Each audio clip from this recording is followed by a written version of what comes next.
good Tuesday evening, everybody. Chris McDonald with you on another McFiles broadcast. We're grateful to see everybody tonight. And we had Andy Berger with us last week, and I want to thank this guy, the one and only bald-headed Eric Caron. We were debating whether your hair was real with Andy, and she couldn't give me a direct answer since she sees you more than I do. But anyway, it's good to see you, bro. You know, it wouldn't be me if I didn't rag you a little bit. If I wasn't ragging you, you'd think aliens had infested my body or something. But no, Andy was great. You're great. It's good to see you tonight. Switchedonlife.com, baby. We got the website up, and that is his book, and a great guy here, my dear buddy Eric Caron. But it's good to see you tonight. Got a lot to talk about with you. I'm going to jump right into this. The buzz around the country right now is this kidnapping of the NBC personality Susanna Guthrie. I know that you're in law enforcement and you've looked at this through many angles, and I want to get your take on it because you're the local police have just been absolutely nowhere to be found in this. The feds are doing everything they can, and I have to give President Trump some kudos. Yeah. Guthrie was very ugly to him during that debate last year. People may have forgotten how rude she was and just insinuating a lot of bad things about him. And you know, he took it as a man. And now that she needs some help, you know, he's offered the federal officials everything. He's given her everything she's asked for to help find her mother. But there just seems to be a lot more questions and answers on this. I'll get your take on it tonight and what you feel, but it is an ongoing thing. But a lot of this handling, the reason we named it Fiasco tonight, it's not so much the feds, but that local police sheriff's department. Eric, they've been a no-show on this, and it's what's leading to a lot of talk and a lot of conspiracy talk, which is not good because you got a missing mom at 84. Nobody knows where she's at. Yeah, so Chris, everyone's probably has heard or seen the show on A&E, the first 48 hours. And their first 48 hours show evolves around the fact that the first 48 hours of a homicide investigation is the most critical. The most critical. Why? Well, it's for the obvious reasons, right? You learn in the police academy 101 that when there's evidence of a crime, you want to preserve the evidence. And time is not the police really friend, right? Because with time creates distance, and that the evidence could be tainted. It's not preserved, and bad guys create distance between the act that they've allegedly perpetrated. They have the ability to travel out of the area to another state, to another country, because of globalization. Get on a plane, you can be in Paris in 24 hours. Weather. So it's essential and it's so important that a crime scene is preserved. And we know for a fact that this crime scene wasn't handled properly. And the sheriff was very happy, quick to say that they turned the home back over to the family members within hours of the phone call that she was missing. I mean, I don't think it was less than 24 hours that he got up and said, yeah, we're done at the crime scene. We did what we had to do, and that was it. And I'm like, that was awful quick. And we see blood at the doorstep. We see flowers and brush on the doorsteps as well. You have reporters going up to the house. It all seemed like the JV team was on call Sunday night for that sheriff's department. I don't think it's going to be a tough case it's going to be tough to find her unless they find the bad guy. Now, the images that we see tonight suggest it's a male, suggest it's a pretty bulky in shape male. I venture to guess it's someone between the age of 30 and 40-ish. Heavy set, good shape. There's no doubt the FBI has already probably identified him through facial recognition, and there will be an arrest within a day or less. But the question is, will they find her, the mother, alive? And Right. I don't think she's alive, based on my educational guess and experience. There's blood seen on the outside, so you venture to guess there's blood in the inside of the house. I mean, and then so you have the JV team trampling back inside the house, looking for more evidence days later, after they released the crime scene, to family members who went in there. I saw tonight you had a pizza delivery man delivering pizza to the house. So who else from the public went inside the house? It's going to be one thing to say we've made an arrest. It's another thing to be able to prove that this individual committed the homicide. Because the guy that we see tonight at the front door taking the camera, he could very easily, that wasn't me, unless there's more evidence of him inside, which they might be. But you have to prove beyond a reasonable doubt that this person committed a homicide. Right. And I've got right now, that crime scene has been trampled on by dozens of people. And that goes to the investigation, because we got a picture of the picture of the guy with the mask up right now that the FBI released. And Eric, have you heard anything from any of your sources, anything that you can tell us tonight that has changed? Are they any closer to finding this situation? Look, I know the crime scene's a mess and all that, but the search itself, you got an 84-year-old woman that's out there tonight, no medicine. And I got to ask you this question. And I mean, I know that I'm just, and I don't mean to be so morbid about it, but what are the chances that she's even still alive at this point? I mean, I know that, as you said, the first 48 hours are always crucial. And, just my experience with law enforcement, and just what I just listening to law enforcement people tell me about these kind of kidnappings, goes one of two ways. If it's about money, then it behooves them to keep her alive, because, that's the whole situation. But there's just a lot about this that doesn't even reek about money. And I got a bad gut that there is something more nefarious going on here than just, a bunch of thugs that are wanting some coins and shekels. What's your opinion? This is an opinion question, because we don't want to speculate on what's happened tonight. This is just simply an opinion. So I've dealt with this. I've dealt with kidnappings in the international drug smuggling ring, right? Right. Where an individual in the U.S. Owes money to the cartel members in Mexico or Colombia.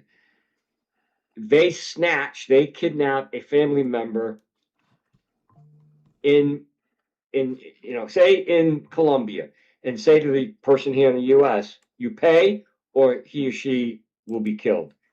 And a lot of times, the person making the payment will not go to the authorities, because it's, he himself may be involved in criminal activity with the cartel, and he'll just pay the ransom of whatever, the $100,000 cash payment or whatever it may be. So usually you see this in the drug cartel, if you will, arena. This is out of the ordinary. An 84-year-old woman, and the police aren't saying that there is anything taken from the house. Exactly. and which is strange because she's living in a $1.6 million home. You would presumably have a safe. You would presumably have beautiful paintings that are worth some money, and et cetera, jewelry. Um, this seemed almost like just a hit, if you will, that for whatever reason, we just want her, we want her dead. Was it one theory, which I'm sure the police are mulling over and putting the puzzle together as we speak? Was this an inheritance hit, if you will? And that's kind of the only thing that makes sense to my pea brain. Right. I Well, mean, this whole thing, the ransom looks like BS notes, if you will. This just looks like this was a hit, and because nothing else was taken. Caron, me and you are not even his brother. We're not his sixth cousin, man. Come on, we're not even within six cousins of Einstein tonight. But you're actually sort of leaning toward the next question I was going to ask is, do you believe this is family? I mean, because, there was rumors out briefly at the first few days of this that there was a possibility that there was some squabbles and issues there. And, we talked about it a little bit before the show. The family's not helping matters tonight because Savannah Guthrie herself is acting weird. Her brothers are acting weird. Her sister's acting weird. The whole freaking family is just handling this. It's to me, it's a PR nightmare. Because to me, if my mother was kidnapped, the last person I would be doing is pulling into this is the media. I'd let the police do their job because all you do is you feed the media stuff, and that just makes it worse to me. Yeah. Am I right about that? No, you're right. I mean, listen, first of all,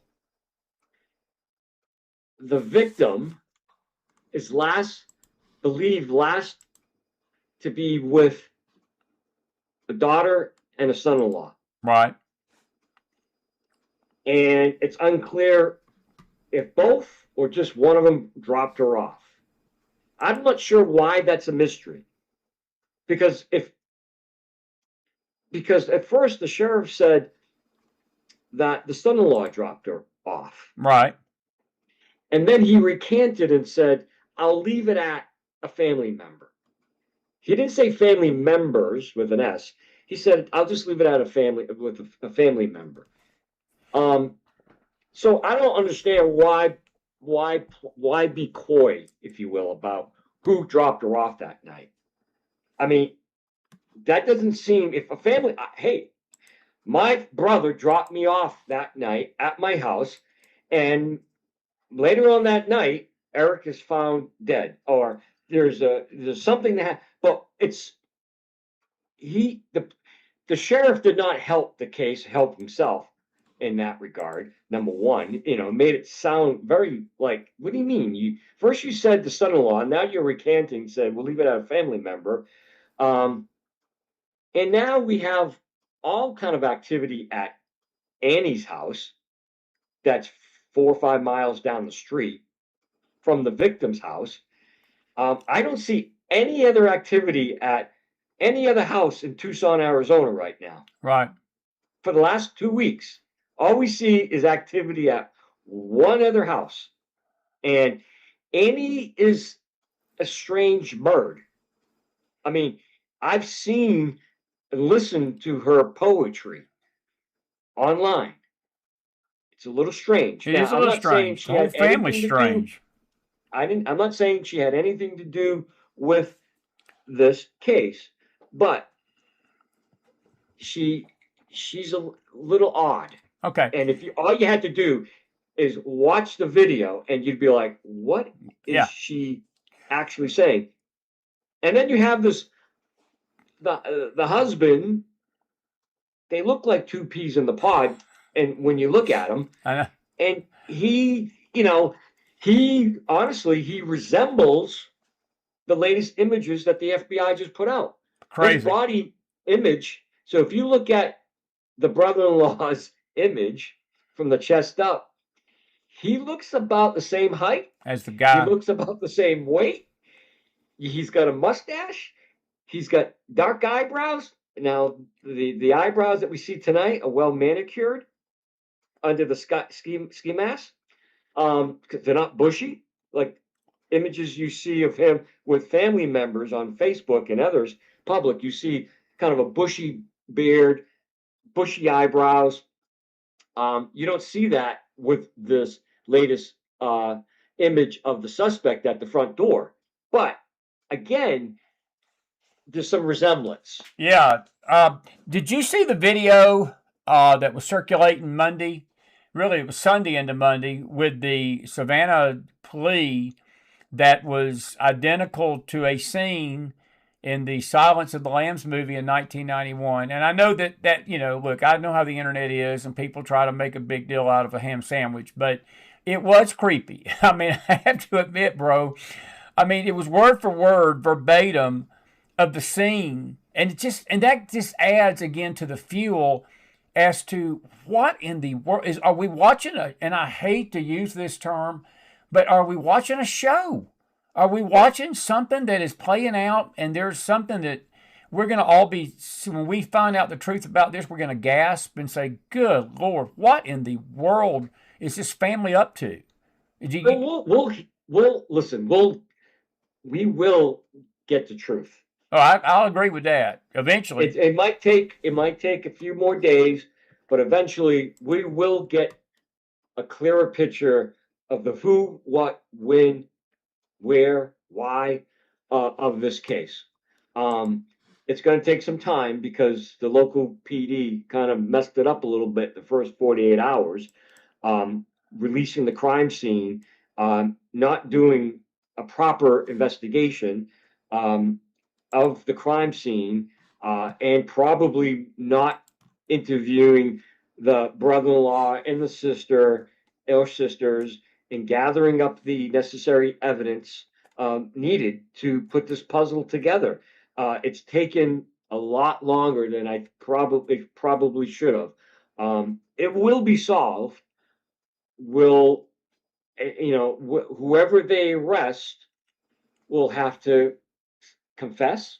You hope hope. that they say, for the family's sake, that yeah, she is here, she is there, she's in a storage unit in Tucson, Arizona, someplace.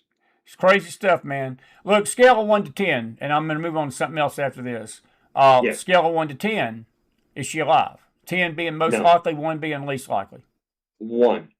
Really? Well, because when I say that, because we have blood at the scene. She's 84 years old. She's on medication. True. They show that her heart, her pacemaker stopped working. That's not a good sign. It's not a good sign, man.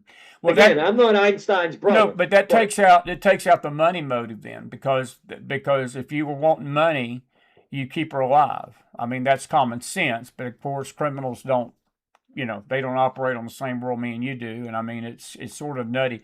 It's just a sad look. Bottom line is, and I want to make our audience aware of this tonight. Look, me and Eric are just discussing this. Our hearts go out to the Guthrie family, both of us, because look, if it was my mom, I would be devastated. We're not trying to lessen the hurt and over this, but let's be real, Chris. Let's be real, man. This stuff it just stinks. It just reeks of so many questions, and you would think this is a cut and dry kidnapping, but is it always sort of, let me ask you this as a federal agent, when there's celebrities involved like this, have you seen this through the years that the celebrity status of some of these victims, if it hinders the investigation more than it helps, because the crazies come out? Because I'm sure that people have been calling in saying all sorts of crazy, nutty things with it being Savannah Guthrie trying to get their 2 minutes of fame. That don't help, does it? Listen, I'll take the flip side of that, though, Chris. It surely helps that you have a direct line to the White House. Absolutely, it does. Sure it does. And and I know that if that was Joe Blow mom in Philadelphia or Baltimore in the hood, I don't have access to making a phone call to the No. FBI in Washington, D.C., to the director or to the White House. And, whatever, some gangbanger just, came into my house and shot it up, and maybe my son or my daughter died, or they took my son or they took my mom. But because I'm in Philadelphia or Baltimore, D.C., doesn't get the attention of the White House because it's an occurrence, and I don't have the connection, if you will, the notoriety to bring on the FBI and get the attention of the media. So I think in this case, it actually helped. Okay, well, good. Well, and that's why we got you on, because we pay you the big bucks to give this outstanding commentary and outstanding outlook here. And And you're brother, and you're, if this was strictly for money, right? Why not take it down? Why not rip the house, rip whatever? well, I Rip was the going house. to well, I was going to say before you let me interrupt you there. What you said a while ago made total. That was a red flag because, as you said, it's not like they broke into the Motel 6. Man, this was a $1.6 million mansion. Nothing was taken. Nothing. There was no. They could have ransacked that house. They could have taken multiple millions of dollars worth of stuff in that house, I'm sure, but none of that's gone. So And maybe if this guy or got people, if there's more than one, why not take it to the ATM machine? that's another good point. And If none you of really that wanted and none of that cash, was done. if you really needed cash for whatever reason, on top of ripping the house and say, hey, let's take a ride right now. We're going to take a ride to your ATM machine and get some cash. If this was all about money and a rip, a Yeah. burglary, then you would see signs of that. Again, we see no signs of a burglary, where you're stealing household goods of any sort.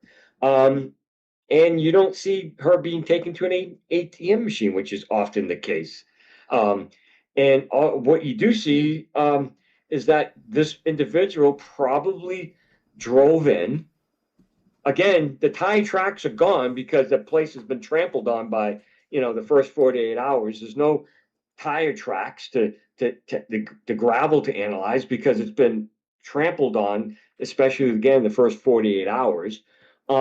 So unless this guy threw her over his shoulder and did a fireman's carry out the front door and down the street, why risk that at 2 or 3 o'clock in the morning? Well, My exactly. guess is he pulled in, he parked, and he threw in a car or truck.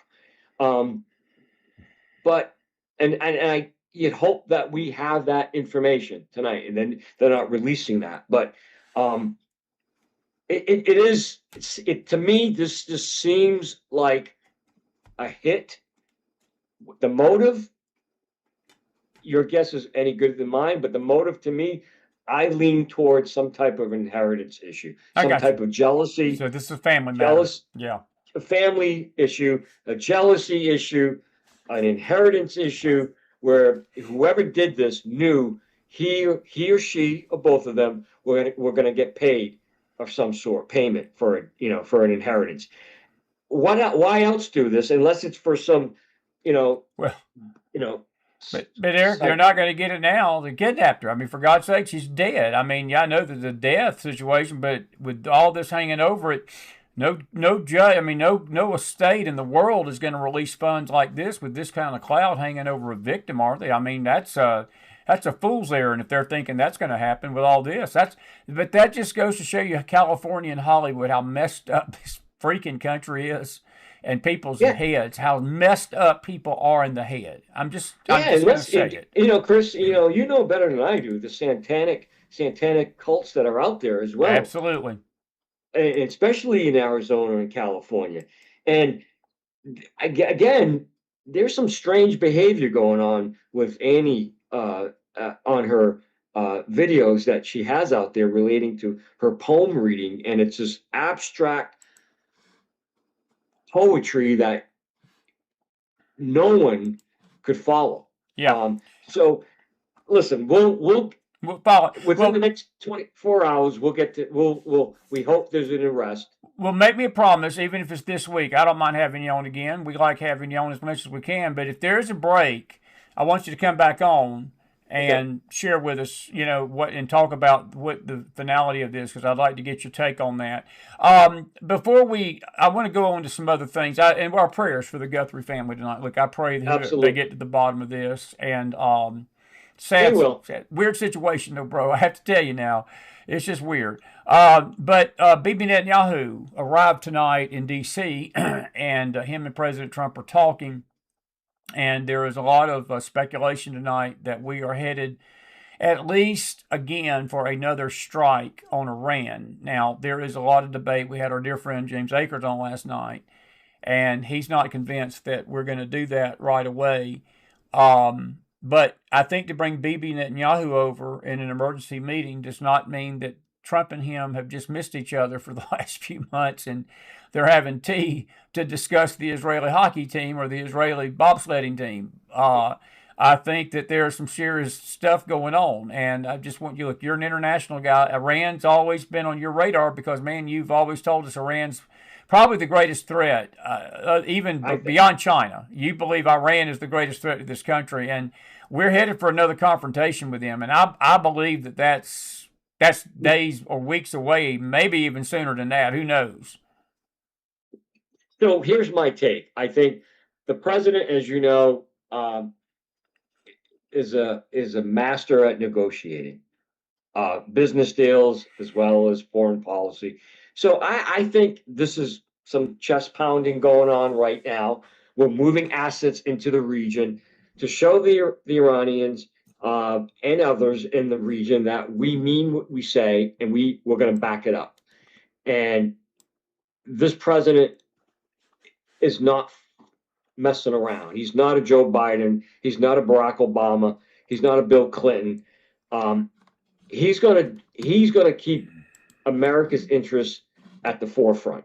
And if he believes Iran poses an imminent threat to the U.S. or to the Israelis, then he will strike.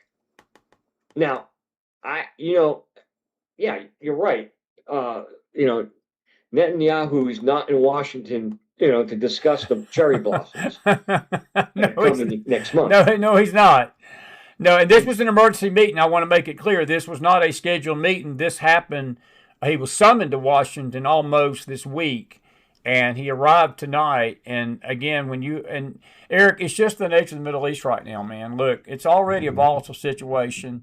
You got the Hamas leader out there last night basically saying, he basically said F you to Trump and F you to America. And he said, we're not going to disarm until we drive Israel into the sea. And, all this bloodshed and all these things that Israel's had to do.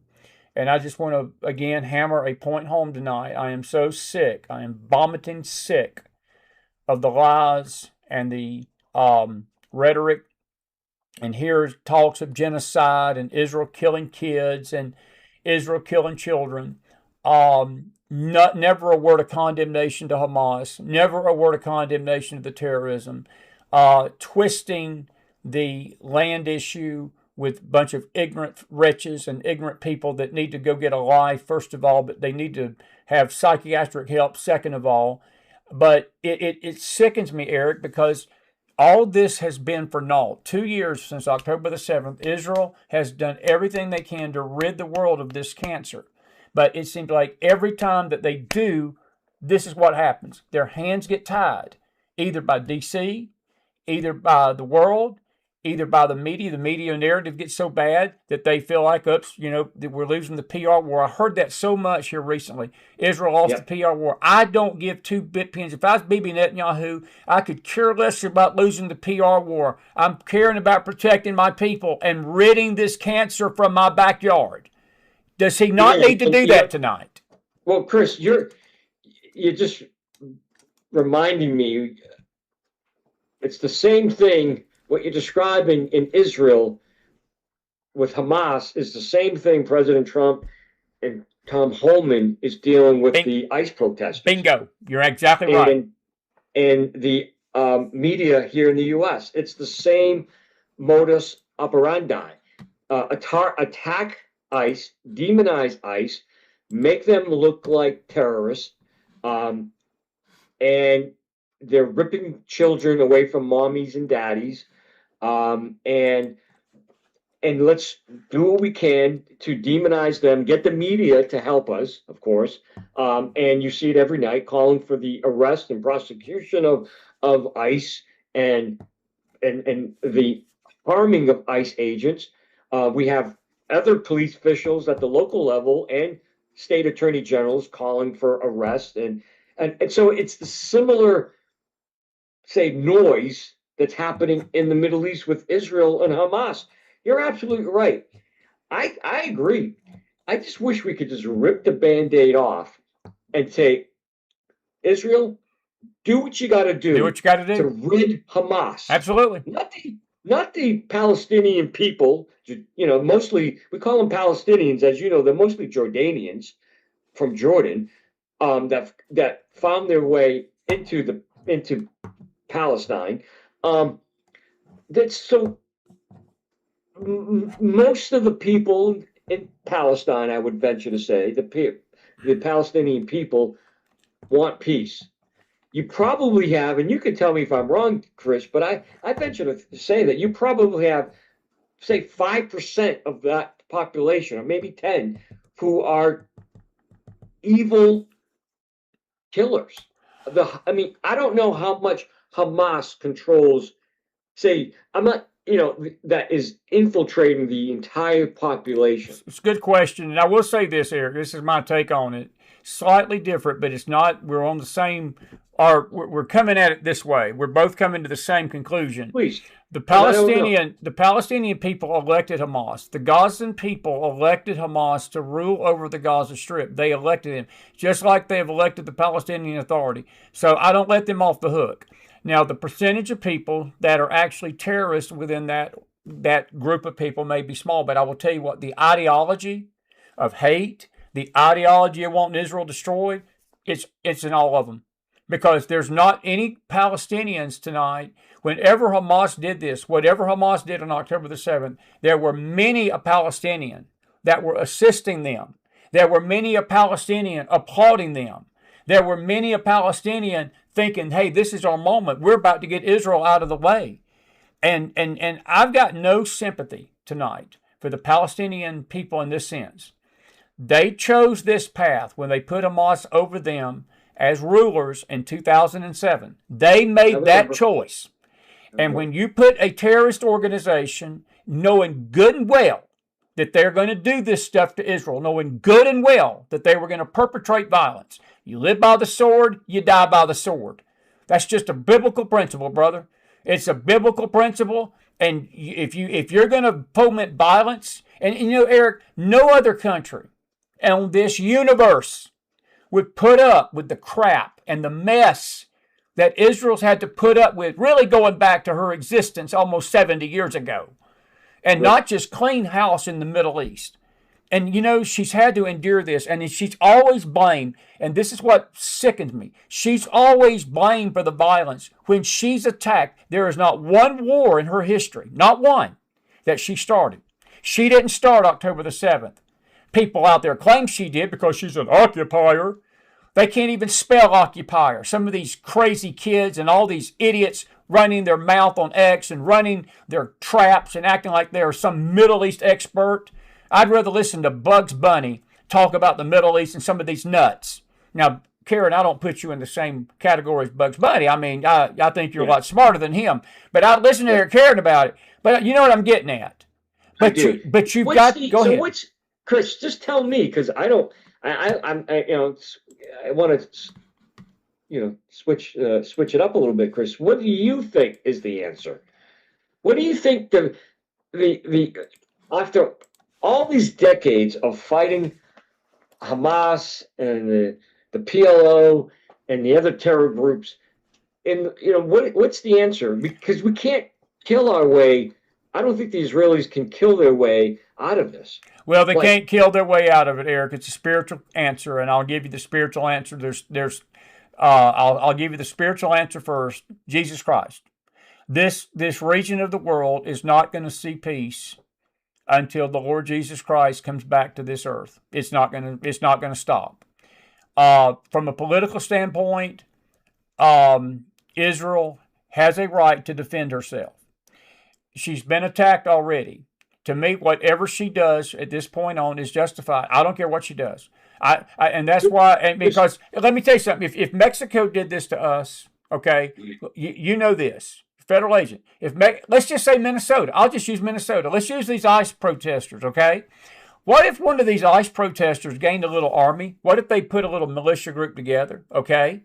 And then they started launching attacks into the upper Midwest, and they started launching attacks into Minnesota and Wisconsin and Illinois and all that region up there, the Dakotas.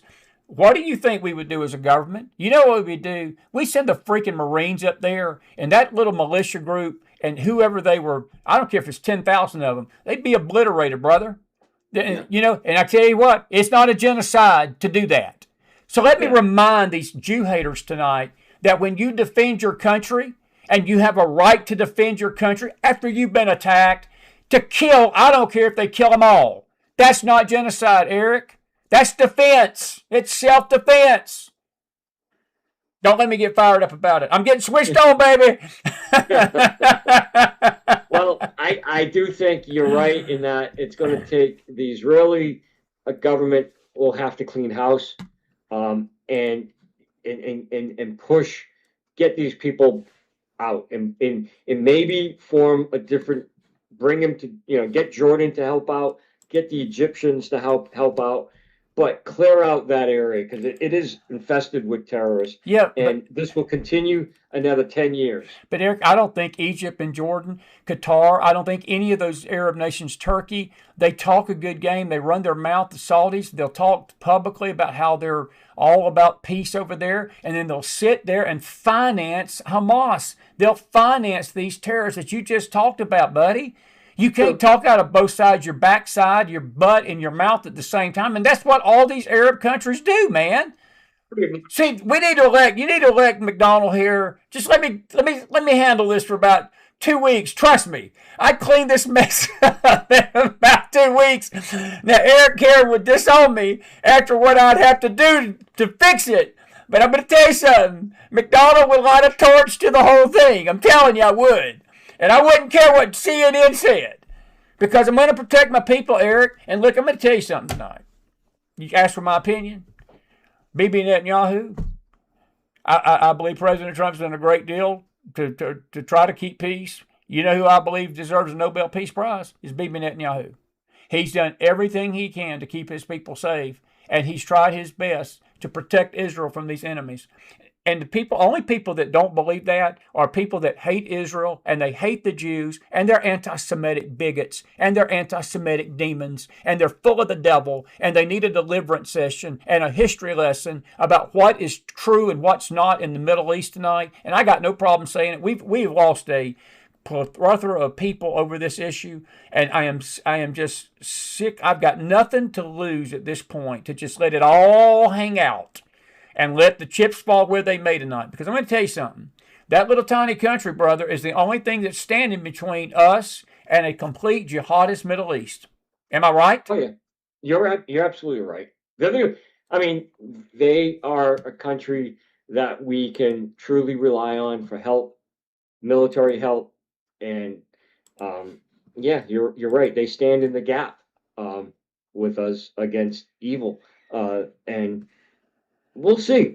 I think the next, again, with Iran, I think the next few days are critical. That these, I think Trump's watching what's happening in Iran right now, and of course the West Bank and Gaza, and we'll see.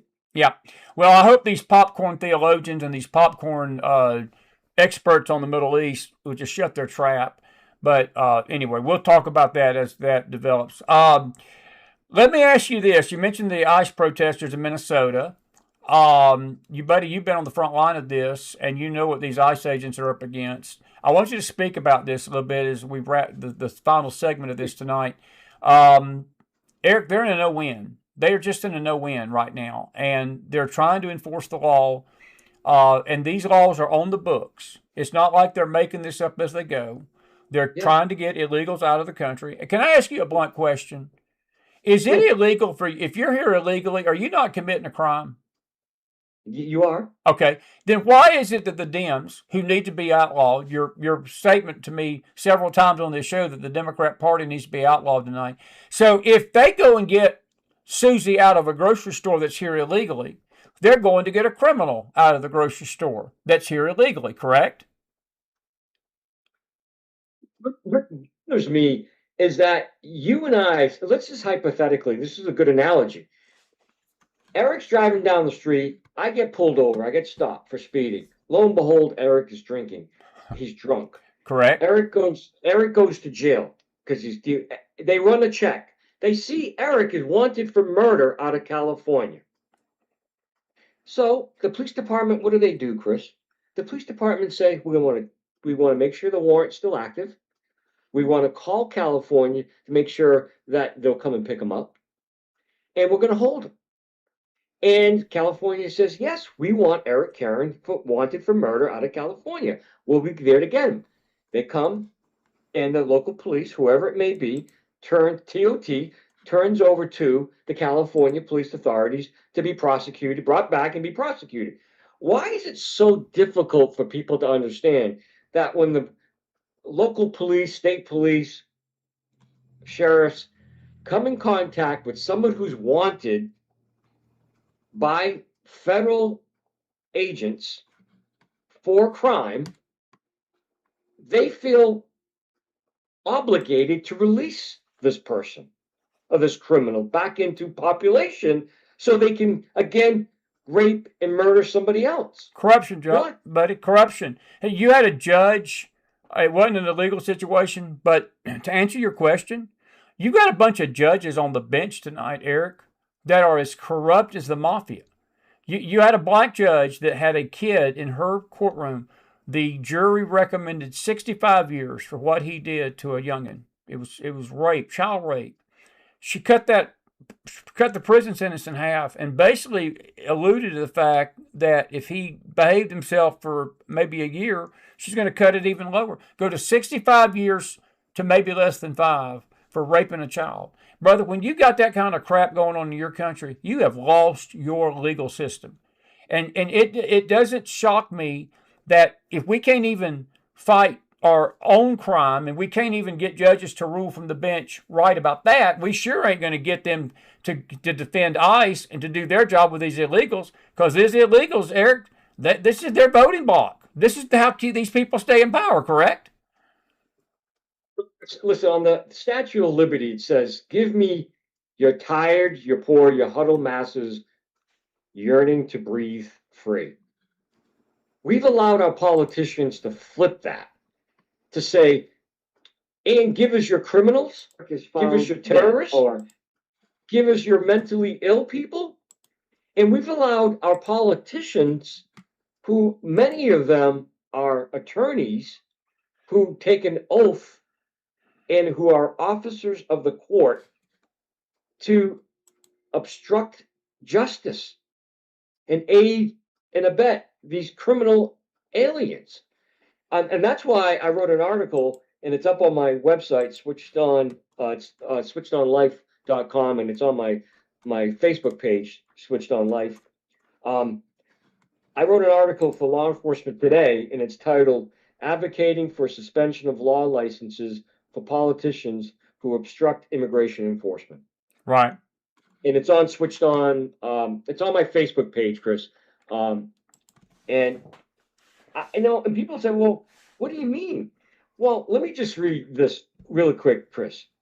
Politicians wield significant power to shape laws and policies that govern society. When they choose to obstruct immigration enforcement, they not only challenge federal authority, but they also set concerning precedent. Lawmakers with legal training should understand the importance of upholding the law and their oath versus politicizing political gains or personal beliefs over professional responsibilities. If you're the mayor, I get it, you're a Democrat, but you can't obstruct the law and you have a law degree. I say no, no, no. You should lose your law license. All these political officials who have law degrees, who are calling for ICE to be abolished, for calling for ICE to be arrested, calling for violence against ICE officers, refusing to assist ICE officers in the apprehension of criminals, and letting them out the back door of prisons and jails. They should lose their law licenses besides being prosecuted. Well, buddy, the problem is that they're not going to lose their law license because you've got people in high places that are going to always protect them. And this is where we're at, bro. This is where we're at, man. And let me tell you this. This is why you, as a former federal agent, your book tells an incredible story of what you went through to uphold the law, bro. And you, more than anybody else, should know this. This is why a lot of good people are getting out of law enforcement. This is why a lot of people are saying, I'm not going to put up with this. It's not worth it. Because right now, the way the atmosphere is, an ICE agent is looked upon more as a criminal than even that rapist and that murderer and that pedophile and that cartel member. And I mean, I'm telling you, that's where we've gotten, that we're literally demonizing the very people that stand between us and complete chaos and anarchy. Brother, that's apostasy. That's apostasy and darkness that you cannot recover from. But it costs you even, this, man. Yep. This is why we got a lot of agents that, I don't blame them. Say, why would I want to put my family through this? Why do I want to put myself through this? To defend people that want to kill me and to defend people that spit on me and cuss me. I can tell you, Chris, you're absolutely right, Chris. And I've been talking to you about this whole defunding police. Yes. Dick, that happened a couple of years ago. It's ongoing. And we have police departments across this country, Chris. I can tell you for a fact, across this country, they continue to struggle to fill their academies with qualified, educated individuals. And what they're doing is lowering the standards, educational standards, and the fact that you can have an arrest record. And that's going on across this country. So we have criminals now putting on the badge and the gun. Yes, we are. We have illegal aliens in some police departments putting on the gun and badge. We have, Chris, did you hear what I just said? We have illegal aliens and or green card holders who are not authorized to become police officers. You need to be a U.S. citizen to be a police officer. We have police departments hiring individuals with criminal records, with very little education, and non-U.S. citizens as police officers. Can you believe that? Eric, I can. I know we probably shouldn't believe that, but that is where we're at, bro. I mean, that is where we are at. And it's a sad state of affairs. I do want to ask you a question sort of related to this, but unrelated to this. What is your personal opinion about these Olympic athletes? We've got another one out there today that basically said to everybody that he does not believe what the ICE agents in Minnesota are doing or representing America. Just went off on an anti-ICE rant. You had this punk kid that got on there Hessen yesterday or day before and said that he was ashamed to put on the American jersey. You know what my take is on that? Take the freaking jersey off. Carry your butt back to your mom's basement. If you're not going to play for the country and respect the country, you shouldn't be able to be on that Olympic team. I'm so sick of these prima donna. I'm just sick of it. I really am. I just wish they'd shut up or send them home. It's like these, the same thing with professional sports or any sport. We're not here we're here to watch you play a game. We're here to pay for you to play basketball or football. We don't want to know anything about your political stance on ICE or BLM or anything else. That's And I think they're all tired. we've kind of allowed professional athletes and Olympic athletes to uh, turn their skills into this political pawn, if you will. That I might be a basketball player or a hockey player or whatever, but I want to give you my opinion on this ICE issue on America, and talk to you how we we're so racist and we're so this and all this we don't want to hear that. We just want to watch you play baseball. We're not paying for you to give us your political. If you want to talk politics, like you said, take off the uniform and go work for ABC or NBC or CBS. But we don't want to hear that. And you represent America, and America may not be perfect, but go to one of those 54 African countries that I've been into, and then come talk to me. They're not going to do that. They're not going to do that. But I'm with you. I saw somebody posting something. There was breaking news about they've arrested somebody in Tucson tonight. I'm trying to find the story of that. I'm not seeing it, but we will follow that. But I do want you to hang loose this week. We may bring you back on Thursday night, man, if we get any updates on this Guthrie situation. But it's good to have you tonight, man. This hour went by quick. Final thoughts, and I'm going to say goodnight to these folks. Good stuff tonight. Eric, me and you've known each other, we're going on 7 years now. And, we have been through the last 2 years of the Trump administration, the first one. We've been through the 4 years of Biden. We're going into the second year of Trump, too. This country has been on a roller coaster, brother. I tell you what, man, we're going through some chaotic times. And I'm glad what you said a while ago. I don't care how chaotic we get. I love this country. I love America. I don't want to be a citizen of any other nation. I'm going to respect my nation. I'm going to pray for my nation. I'm going to pray for my leaders.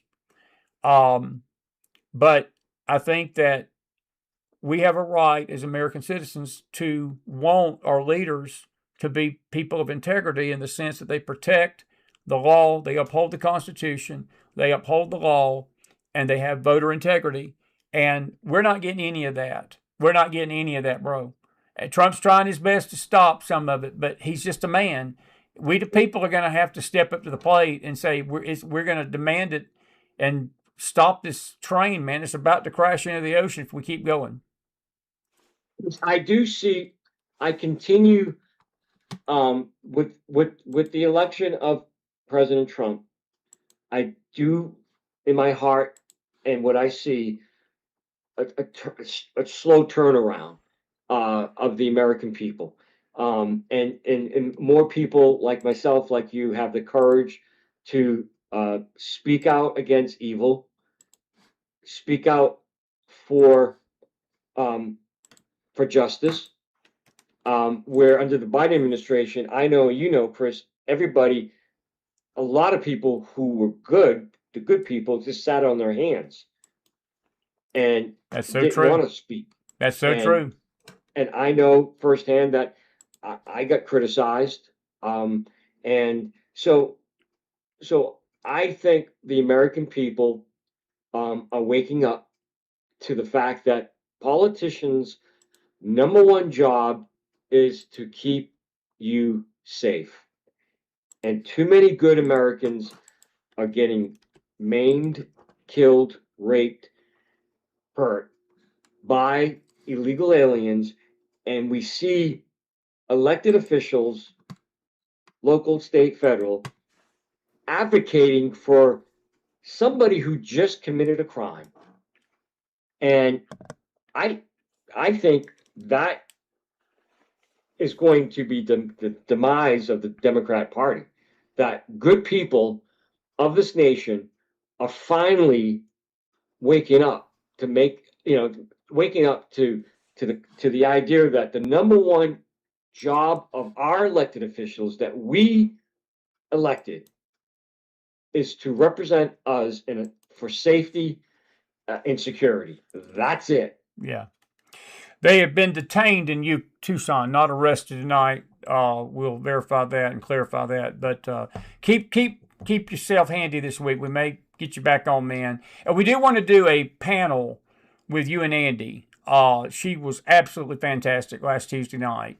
And I told her that the two of you would rock the house, and maybe y'all can find some other people. She said she's got a ton of people that she would love to have on the show, and we would love to have a panel discussion. We always enjoy that. I tell you what, can you give me 5 more minutes? I'm going to just see if there's any questions out there for you tonight. Sure. Eric cannot solve the hair loss problem in America. That's not something he's an expert at, but he can answer your question on anything else we talked about tonight. We both got glasses on, Caron, you know. Yeah. I'm just saying that maybe that's the sign we're declining, man. Our eyesight's going bad. If you got any questions for him, I'm going to give you 5 minutes. I'm going to give you 5 minutes. If you got a question for it, please. One of the questions is, what is a possible reason for the huge backpack? Do you think that there was something in the backpack that was helping them to kidnap the mother? What was your thoughts on the backpack? Because there seemed to be he was carrying something, wasn't he? I mean, obviously, tools of the murder trade in that backpack. Yeah, I mean, I obviously he brought in equipment for him maybe to get through the front door. To zip ties, harp, a bag, other type of equipment that you would want to use to hurt someone and get that person out of the house. Because obviously she wasn't taken out through the roof. She was taken out through that front door where there's bloodstain. Absolutely. And, he didn't fly her up into the clouds. He walked out the front door and he walked her down the street, or he walked her into a car of some sort. So, yeah. So the backpack, I mean, there's no doubt they're working on all that. The teams of agents 24/7 now and detectives, they have enough to solve this crime now within the next 24 to 48 hours. Yeah, we hope so. If you got a question, folks, for him real quick, Eric, he's been with us an hour tonight, so we don't want to keep him too long. Don't see I've got anything in YouTube, nothing in Facebook, so I'm going to let you go, bro. Listen, I love you, I appreciate you, and I'll see you soon. Thank you for your insight tonight, and we'll keep each other posted on this situation, this developing situation, and may have to bring you on a late night. You're not going out of the country anytime soon, are you? You're going to be around? No. I got a few things going on, but I'll be. Just send me a message, bro. Now, if you see a gray-headed piece of hair walking up your driveway, do not go out and shoot. It's not a raccoon. That's me coming to have some clam chowder with you. And we'll have a beer. You have Well, I'll have a virgin beer, but I don't drink beer. But I'll have a drink with you. I'll have a Coke with you or something. But listen, I appreciate you, man. Listen, I really good stuff tonight. And the folks, I do encourage you, if you've not got Eric's book, we've had some people that told me in our audience they've gotten your book. They've been very blessed by it.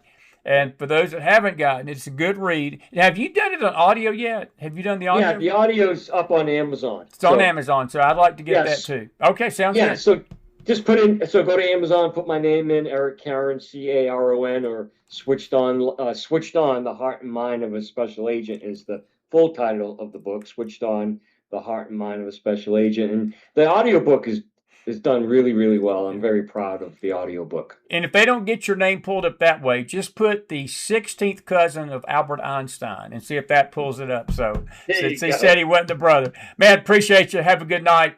Good night, brother. See you soon. God bless. Eric Caron, everybody. Put some fire in that house. And grateful for him tonight and so forth. Man, what a absolute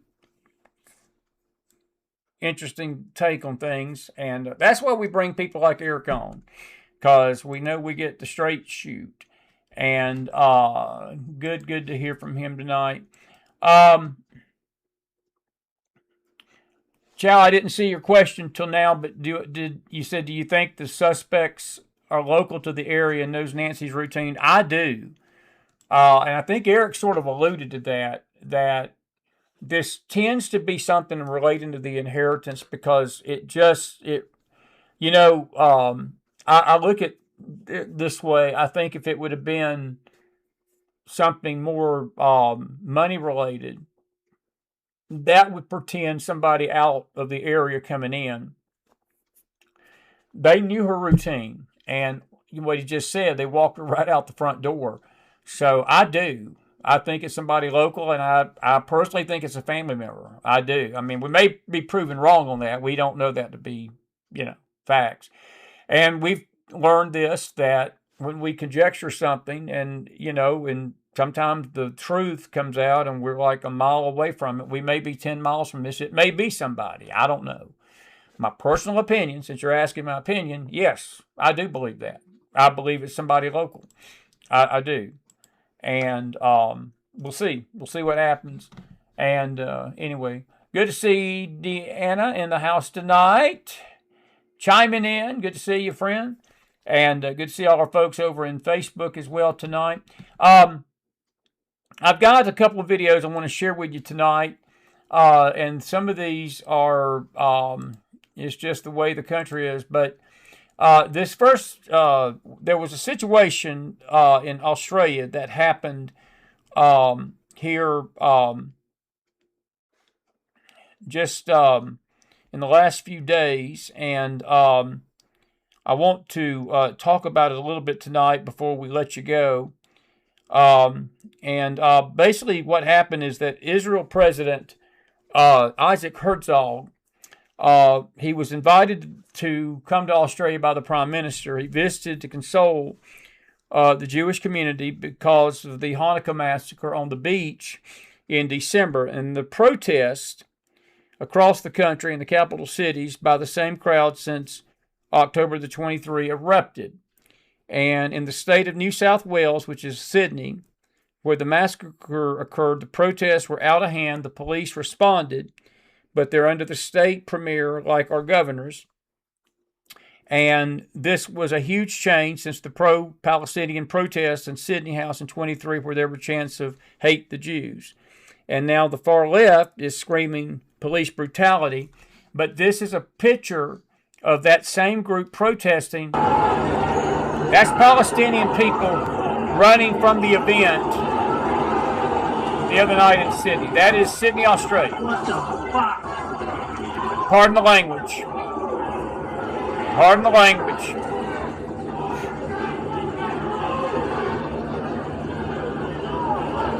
And that is to let you know that this problem is not just in America. It is all over the world tonight. And again, the police are being blamed for the brutality against Palestinians that protested Herzog being in Australia. It's just a cancer, and it's just a disease. I got to play something for you. It's not going to probably make some of you happy. If you like Candace Owens, it's not going to make you happy. So hold your ears. But probably something that will open your eyes. This is Goebbels on the right, Candace Owens on the left. Es ist eine kleine, wurzellose internationale Clique, die die Völker gegeneinander hetzt. It's Jewish supremacists. They had everything to do with the Civil War in America. They excel at creating the false dialectic, the North versus the South, the left versus the right. You got to wake up, especially if you're in America, okay? And they come over to America, and kind of the story that we're told is, oh, everyone just came with the clothes in their back and like made it big in Hollywood or made it big in modern psychology. And I'm like, no, America was a young country. We were very susceptible to all of these things. Jewish people were the ones that were trading us. Jewish people were in control of the slave trade. They've buried a lot of it to control the media. They just do. Okay, one way or the other, Zionists control the empire medias. And it's only through actually engaging and reading these books that would never become movies, these books that you are not allowed to read, that you can truly understand like what's happened in this country, because we all recognize that something's not right. Wake up to who publishes these books and keeps us warring with one another. Christians versus Christians, right? Christians versus Muslims. wake up and learn the true history of slavery, it's Jewish people. How they have accomplished things, this false dialectic, their means to accomplish running Western society, breaking apart Christian empires, gambling, a major vice, drugs, prostitution, sex, pornography. We Jews love pornography because we hate Catholics and we hate Jesus and it allows us to crush the church. They want to make you guys think that this culture is okay because then they can subjugate your culture. Those people who are still, their sense are still in positions of power. Thinking that it could be fair, thinking that we could just work hard, thinking that we could run a company, that we could launch this revolution where people were going to be happy in the future because America was the land of the free. No values that exist outside of the Talmud. You describe yourself as a Talmudic Jew, and I've learned what's in that Talmud. They think that we're animals, that they have a right to own us, that they have a right to make us worship them, that they have a right to lie to us, that they have a right to sue us and take everything that we have, that they have a right to deceive us. They will become whatever they have to become. They are like their brains are wired. It's a pathology. Like, their brains are wired to lie. Zionists. I've never seen anything like it. Raised generation people to think like I did, like, oh my gosh, like we have to make sure that a Holocaust never happens. We have to support Israel. Nope.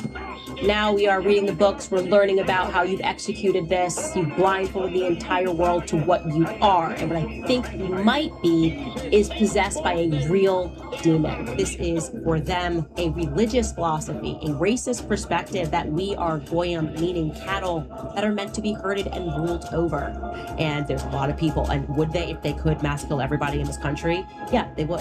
I believe these people are psychopaths. I hate all of you. I think you guys are all a part of the same demonic entity. Your God is Satan. You guys are Baal worshippers. You will continue to kill and sacrifice children until you feel that demon rewards you. And I stand against Candace, you. You're intense. Yeah, this is how I feel about these people. Intense. They are satanic, right and left at the top. There's no life in these people. This is the synagogue of Satan. Now, the black and white film and the stuff that you saw in the background of her was all the rhetoric that was being pushed in the 1930s, right prior to that individual right there slaughtering 6 million of them, while the world looked on and thought they were justified in doing it. You can't tell the difference. Can't tell the difference, folks. You can't tell the difference. And today, Seth Dillon, we don't have the video. It's about a 5-minute video, and I don't want to waste 5 minutes of my show playing the whole thing. But Carrie Prejean, that was the contestant of Miss America, that the media, the right-wing media, just praised, and she was just lauded as this great bastion of conservatism because she stood up. I think she made some comments at one of the beauty contests, and everybody just, same thing with Kirk Cameron, and she was on a stage at an event yesterday with Seth Dillon, and she basically told him that he needed to stop calling Candace Owens an anti-Semite. Well, let me draw this for you. I've got my marker out tonight. What Candace was saying, if you don't believe that defines anti-Semitism, if you need me to draw this further in crayon, what you just heard, all those comments, folks, is anti-Semitism. And you can say, well, it's not. Well, I'll tell you what. If you're listening to what was being said and saw the comments being made in 1930, before they slaughtered 6 million of them, again, there's no difference. It was almost like she was narrating in 1930. So, if you don't want to believe it's anti-Semitism, keep your head stuck in the sand. That's all I got to say. But that is a growing issue. Is still a growing issue. But this is what it's going to lead to, folks. By the way, this is not Beirut. This is not Qatar. This is not anywhere in the Middle East. This is in Philadelphia, Pennsylvania today.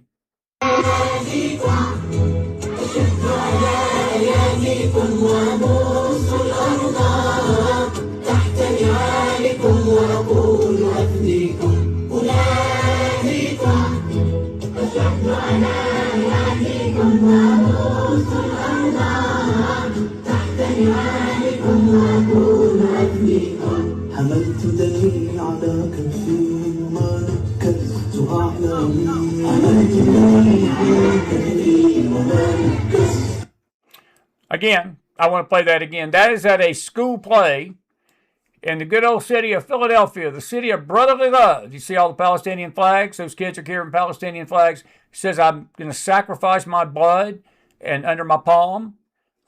These are kindergartners or maybe first, second, third graders maybe. Play that again, folks. Again, this wasn't some Middle East indoctrinational camp. This is right here in our good old US of A. And we wonder why it's important to call out the anti-Semitic rhetoric that's coming from podcasters and other voices in the church even, because it's what it's doing. It's opening a vacuum, folks, for this stuff right here. Roll the tape again. One more time. I shake your hands and I kiss the ground. I want you to watch this. Under your shoes. Under your shoes. And I sacrifice for you. They are talking about Islamic martyrs that blow themselves up and suicide bombers and those that seek Israel's destruction. And this is what they're teaching their kids. They believe to kill a Jew is honorable, and they teach that hating Jews is normal, and they're singing a song in honor of it. And I call upon you and I shake your hands. They're not calling upon God. And they're not kissing the ground because they're grateful to be here in America, folks. That is a Palestinian event. That's in a school. That was in a school.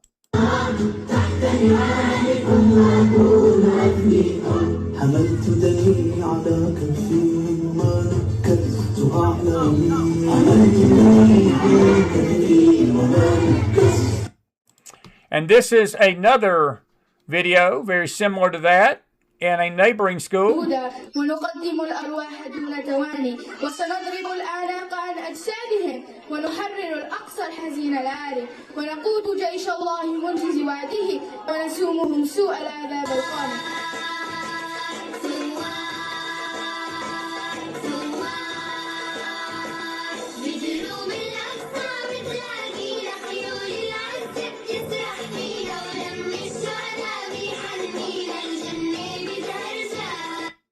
Again, that wasn't being done in the Middle East. That wasn't being done in Qatar. That was not being done in Iran. That was not being done in Iraq. That was not being done in Jordan, Saudi Arabia, Yemen, the United Arab Emirates, Lebanon. None of those countries. No, that wasn't being done over there. That was being done in the good old US of A, neighbor at a school event.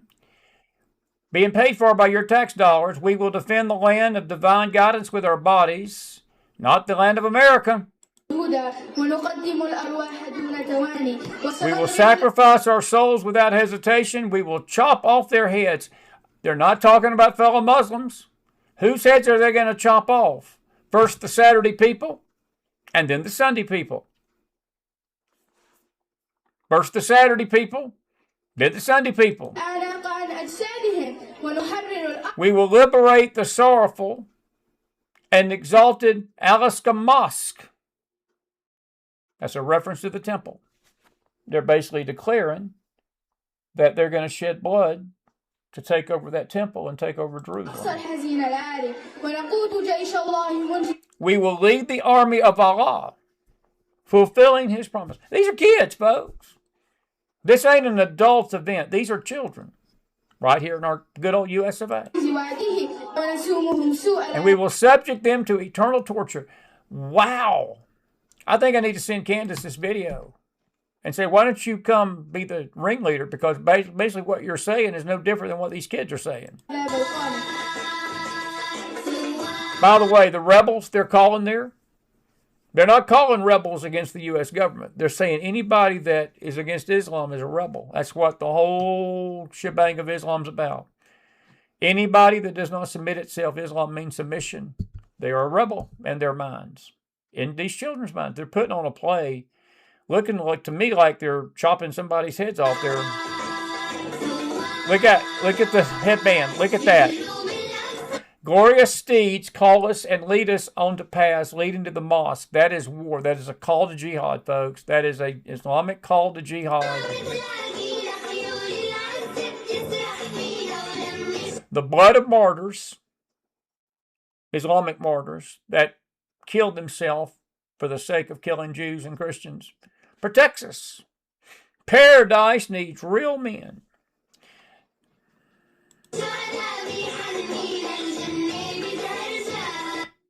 And that is, again, those two videos were sent to us through X, and that was in two school systems. Mark Levin reposted one of those. Pretty wild stuff, I would say. This is the governor of Kentucky using Christianity to defend genital mutilation. Roll tape. But we rarely talk about the why. People want to know what drives us, especially in a world with social media where everyone's looking for the next authentic thing. For me, that's my faith. Most of the decisions I make are based on that golden rule that says we love our neighbor as ourselves. Yeah. And that parable of the Good Samaritan that says everyone is our neighbor. Yeah. And so when I've taken actions like vetoing the nastiest piece of anti-LGBTQ legislation that ever came through my state, I described it in those terms. I said, my faith teaches me that all children are children of God. Yeah. And I didn't want people picking on those kids. Yeah. Those kids he was talking about are kids whose parents complained and said, we do not want teachers teaching them that they can be mutilated by doctors, genital mutilation, transgenders, transitioning, turning women to boys, boys to women. Andy Bashir says that his faith drives him to protect such. His faith protects him or drives him to do such. That is why we call it apostasy, neighbor. By the way, do you realize he is one of the leading candidates for the next president of the United States in America come December of 28? Come December of 28. Troubling stuff there. Here's President Trump telling us what we already knew about the Hamas killings in the Middle East. Listen closely to what he's got to say. Hamas has lost 58,000 people. That's big retribution. That's big retribution. People understand that. So, no, I think they're all tired of fighting. And this really gives the whole Middle East, this is beyond Gaza. Gaza is very important, but this is beyond Gaza. And he went on to say that of all the 58,000, 48,000 were combatants. Don't sound like a genocide to me. Don't sound like a genocide to me.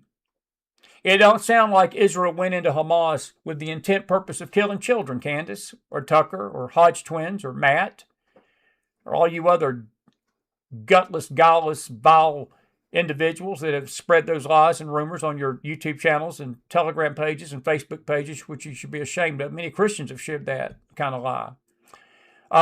No, out of the 58,000, 48,000, almost, 90%? 95% almost of the combatants or the deaths were combatants, not children and women.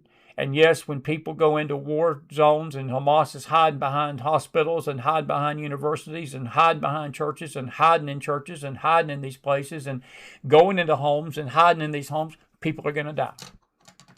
I do not blame Israel for that. I blame Hamas for that.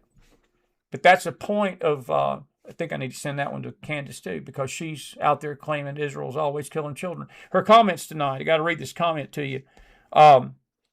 When Bibi Netanyahu landed tonight, her statement was the president of the United States has flown in from Tel Aviv to inform Donald Trump how many Christians will be required to die overseas in Iran. Stay tuned. In other words, she is calling Bibi the president of the United States. That's a sort of a slap or an insinuation that he runs the country. The Jews run the country. It's what Hitler told Germany, folks. It's what Hitler told Germany. He told the German people that the Jews are running Germany. They're running the world. And it's disgusting. It's disgusting. Anyway, I'll take your questions. If you got a few, we're almost done tonight. Folks, again, we're trying to determine if the suspect's being detained. It's just, the detention does not mean anything. If they're detained in the Guthrie thing, that's great, but there's not an arrest. There does not mean they've been arrested. It just means they've been detained. And I'm looking for anything I see, and I don't see anything on the Gateway Pundit nor The only thing I see is that there has been a SWAT armored team. Let me go over here, and I will do this. I'll read this story since it seems to be the topic of the night. I'll bring this up on our Newswire page. This is the Gateway Pundit, and Breitbart doesn't really have anything on it right now, but the Gateway Pundit does. Let me get that off, and we'll just read this real quick. If you got any questions, Dennis, I'm going to get to your question about why we allow it here and allow that in the country here in a minute. But let me see here if we can get the and it's not going to let me do it. Alrighty. Well, the Gateway Pundit has got something on their website that we cannot. Crap. Anyway, I'll just read you the story. I was going to show it to you. I'll just read the story to you out of Gateway Pundit tonight. Hang on just one second. But it says this. This was just in the last hour that SWAT armored vehicles have departed the Sheriff's Department tonight. Per Fox News, 2 SWAT armored vehicles have just departed the county Sheriff's parking lot. It's unclear if this is related to the investigation. So we don't know even if this is even related to the investigation. And I'm going to just go ahead and see if we can get this downloaded, this video. If you'll bear with me 1 second. Actually, we can. That's great. This is a picture of the deployment of those SWAT teams. And again, we don't know, folks, and I see it in the chat. I'd be very careful. It doesn't mean a thing. It may mean something we don't know. This is what we know tonight.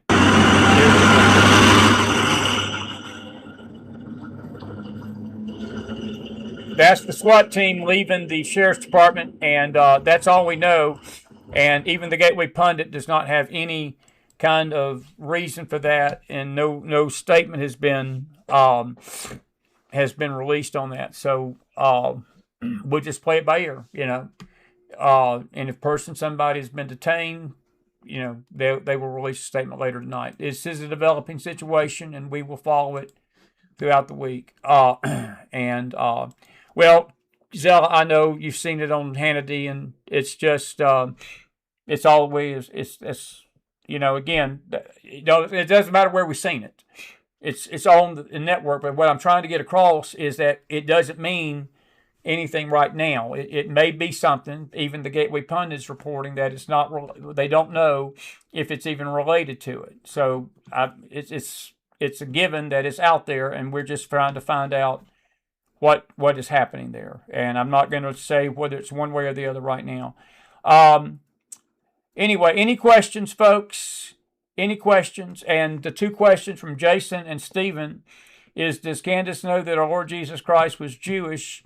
She probably does. She probably does, guys. I mean, I don't think that she's that dumb. But it's not just her. It's not just her. There's a lot of Christians that don't understand that the Lord Jesus is Jewish. I don't think that enters into her thinking. I don't think that enters into her thinking at all. And so forth. Dennis, your question about why do we allow this garbage in the USA? Buddy, I'm going to tell you why. It's one reason. First Amendment. This is how our enemies are using our own law and our own Constitution to destroy us from within. They have a right. Those kids have a right to do that. I know that there's going to be a debate about that. Well, you know, they're calling for Intifada. They're calling for the martyrs, and they're calling for that. Look, as bad as it is, you can't blame those kids. You blame the parents. And, you know, what I would do if I'm President Trump is, if those schools are getting federal money, that's where you hit them. You hit them in the pocketbook, and that stuff stops. That stuff stops.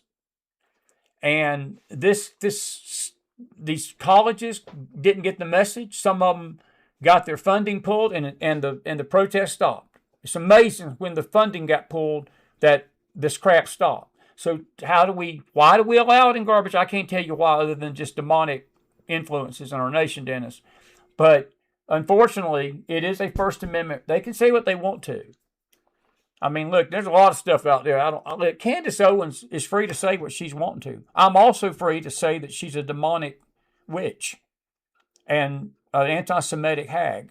I got a free right to say that too. It may not be the nicest thing to say, but I've got a right to rebut what she's saying. Well, she's got a right to say what she says. First Amendment. We're free to say it. I'm afraid that we're going to keep allowing it, Dennis, and we're not going to have a country. Because this is going to get in. This is a generation of kids that are growing up in this country to hate Israel. Here. And before long, I predict before it's over with, we're going to have a Muslim in that White House. I'm not sure we ain't already had one already. We had one in Obama. And you saw how that turned out. But Muslims are making policy in our country, in the Congress. And, you know, the Virginia situation, there's a Muslim in the lieutenant governor's place, and Mendami's a Muslim. He calls himself a communist socialist. No, he's a jihadi Muslim. He is a jihadi Muslim.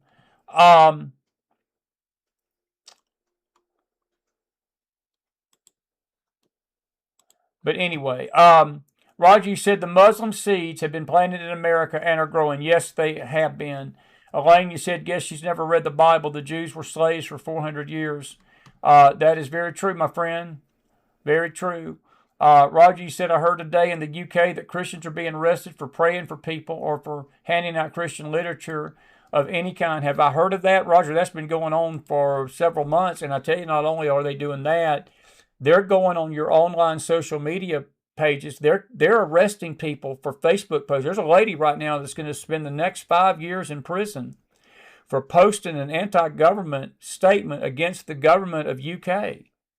So it's not just the literature. And yes, if you're on the street talking to somebody and somebody feels offended or something that you're saying, the cops are going to come around. I know there's been several videos out there, people just praying and people just talking and saying just general statements about faith, and the police would come harass them and say, well, why are you saying this? And try to get in their head and put motive behind what they're saying. England's gone, but Roger, we're following them. We're following them right in their footsteps here, to be frank with you. We're getting close. We're getting close here. Australia is struggling with this, and other countries of the world are struggling with this tonight. But England is gone. And there's been rumors that Stamar is about to step down, but I've not confirmed that. I've not confirmed that. Anyway, but yes, that is true. That is not fake news. That is true.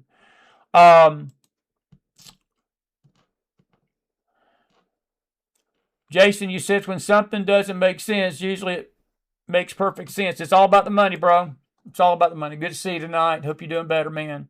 Jason's back home from the hospital, recovering, and so forth. Carol, great point. She says, sad how many people will act on what Candace will say. There's blood on their hands. There is going to be blood on their hands. And there's going to be blood on a lot of people's hands. And as I go out of here tonight, folks, we've not even... I could stay here and do a 3-hour show on anti-Semitism. The number of videos that are out there and the stuff. But let me remind you that I've got a 6-year-old grandson. He's going to be 7 in March. And I can guarantee you this. If I was to sit down with him and explain what anti-Semitism is and then show him that video and say, grandson, do you hear this? Do you think this is anti-Semitism? What Papa Mac just described to you? I can guarantee you my 7-year-old would understand that this is anti-Semitism. But you've got doctorate degree teachers and podcasters and people that are supposed to have some common sense to them that do not. You've got people like Carol, your point is so well taken. It ain't just Candace. It's your followers. Carrie Prejean rebuked Seth Dillon tonight for calling Candace an anti-Semite. She says she's all with Tucker. J.D. Vance is all with Tucker. He's telling everybody that the Republican Party has got to have an umbrella for all the ideas. Well, that's exactly what it started out in Germany. Hitler convinced the German people that the Jews were trying to take over their country. and the lobbyists and the bankers and all these people were a threat to the German way of life. And he convinced, you saw the pictures of the rats. He so dehumanized them that when people looked at the Jews, they would call them vermin and have no conscience about doing it. It's as close to what I just heard coming out of her mouth. And that's just mild stuff from what I've heard from her. And we've not, and I hate to call her name out. I'm not trying to call her out tonight. All I'm trying to do is just show you the rhetoric. I'm talking about what she's saying. Candace Owens has got to stand before God like I do. Her soul is her business. I'm not making any judgments on her soul. It's pretty dark. But she's going to have to stand before the Lord and give an account, just like Chris McDonald is. But what she says, I got a right to express my displeasure and express to you that is anti-Semitism. That is anti-Semitism. And it has no place in a civilized society, neighbor. It has no place in any Christian's mouth if they say they're a Christian, profess they're a Christian. It has no place in the heart of anybody.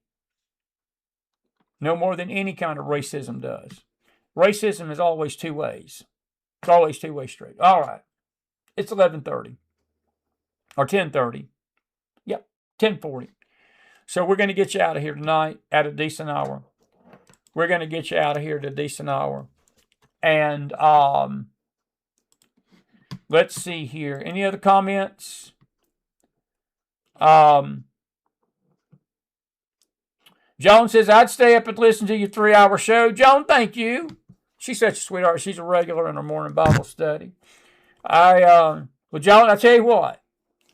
I'm going to do a 3-hour show one night, even if it's just me and you. How about that, buddy? How about that? We'll do a 3-hour special. We're going to do a special on Israel. We're going to do a special on anti-Semitism. And folks, I left Israel with a newfound purpose because I listened to the stories over there of the people and their hearts. Don't think for a second that the people of Israel don't hear this crap coming from our country. They do.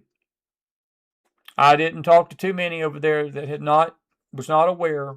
Most people are aware of what's being said and what's being thought by some Americans. I don't think it's a majority. I hope it's not a majority. But there is a growing number of people that feel just the way Candace does. But they're on nerves. They're on edge right now because of October the 7th. Even 2.5 years later. 2 years and 5 months. 3 months. 4 months. 2 years and 4 months later. It has no place in the rhetoric of this country. I know we have a free country, and, people can say what they want to say, but I can say what I want to say too. And I can tell you right now, it's demonic hate. It is nothing but demonic bigotry. It's coming from the realm of hell. It is coming from the heart of Satan. And I put it like this. They that are of their father, the devil, she said that they're of their father, the devil. They use that term. They call Jews that. Jason and I talked about this over the weekend, this serpent seed crap about the seed of Cain and the seed of Seth or the seed of Abel, and they try to make it into a nationality thing. They use that serpent seed fallacy and error to call out Jews and make Jews go on their anti-Semitic rants. These Q people do that. It's big part of the Q movement. This Q movement is anti-Semitic as it gets. And but I'm going to tell you something right now. They that are of their father, the devil, will spew anti-Semitic hate like you've just heard. It's the pot calling the kettle black, pardon the pun. I'll just leave it at that. And I'll get out of here before I get myself in more trouble. It has no place in a civilized society. We should have learned the lesson of that when 6 million Jews got slaughtered. If you've ever been to the Holocaust Museum, you need to go. You need to go to the Holocaust Museum at least once. I've been to both now. I've been to one in Israel. I've been to one here. It will enlighten you and change your life to go. You need to go and see history before they eradicate it and convince you that it didn't even happen. And they're trying to push that on us now too, that the Holocaust didn't even happen. That Israel lied about that. And that Israel lied about October the 7th. Same source of evil is doing both. All righty. Roger said I can listen to you all night. We might try it. We might try it. All right, guys. Listen, thank you all for being with us tonight. We'll see you back here in the morning on our Bible study. And may the Lord bless you. Hope you enjoyed the show tonight with Eric Caron. We'll keep you posted on the events in Arizona. We don't have any specific details. All we know is that SWAT teams have been dispatched. But that, folks, that doesn't mean necessarily anything's going on. It may be something is, but we're not going to report one way or the other. And I would encourage you just to let this play out. And when we get something concrete, we'll report on it. And Thursday night, we will update you. And if we, hear anything, we'll post it on our Telegram page. We'll have Star Parker with us Thursday night. And then a late show. And then Friday, got a young man called Caleb Joseph McDonald, about to take a big step, going to get married Friday morning. And it's Valentine's Day weekend. So we're going to let you enjoy that. We probably likely won't be on Friday night. We might be. I don't know. Maybe for a short time. We're going to try to get Leslie Milwee on Thursday night late with us and Magdalene maybe. But whatever we do, it'll be fun. And we're grateful that you've been with us tonight. If you enjoyed the show, put some fire in that house. I'm grateful that you've been here tonight. I will see you back here in the morning. Tomorrow's Faith Day. We're going to have a great time in the morning and tomorrow night with our faith service. Be with us then on our Space side, and man, we've had some great shows this week already and more to come. God bless you all. Have a good night out there.